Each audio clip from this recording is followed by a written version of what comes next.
মানুষ খুব সহজেই বলে মানে বলে দেয় যে আমাকে তোমার পাশে পাবে। মানে আমরা সহজেই বলে দিই প্রত্যেকে প্রত্যেককে যে আমাকে সবসময় তোমার পাশে পাবে, এমন অনেক মানুষ বলে। তবে সবার ক্ষেত্রে বা সবার কথা আমি বলছি না, কিন্তু যেসব মানুষগুলো বলে যে আমাকে সবসময় তোমার পাশে পাবে, তার মধ্যে বেশিরভাগ মানুষই কিন্তু যখন আপনার আম, দরকার হবে, যখন আপনার প্রয়োজন হবে, তখন আপনি তাকে পাশে পাবেন না।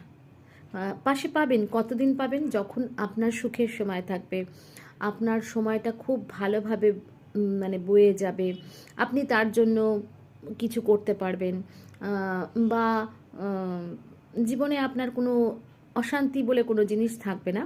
সেই সময়গুলোতে আপনি কিছু কিছু মানুষ আছে যাদেরকে পাশে পাবেন, যারা আপনাকে বলেছে পাশে থাকবো। কিন্তু যখন আপনি আপনার জীবনে খুব দুঃসময়ের মধ্যে দিয়ে কাটাবেন, আহ, কোনো রকম মানে কোনো উপায় খুঁজে পাবেন না, আপনার জীবনটা যখন একটা জোয়ার ভাটার মধ্যে দিয়ে চলবে, তালমাটাল চলবে, সেই সময়ে আপনি সেই কিছু কিছু সেই যেসব মানুষগুলো মানে সুযোগ সন্ধানী, তাদের কিছু কিছু মানুষকে আপনি আর পাশে পাবেন না। তারা বলবে, কিন্তু সুসময়ে যখন থাকবেন তখন তারা বন্ধুর মতো মিশবে এবং বলবে যে আমি পাশে থাকবো সারা জীবন তোমার, কিন্তু ওই সময়টা আপনার পাশে সে থাকবে না।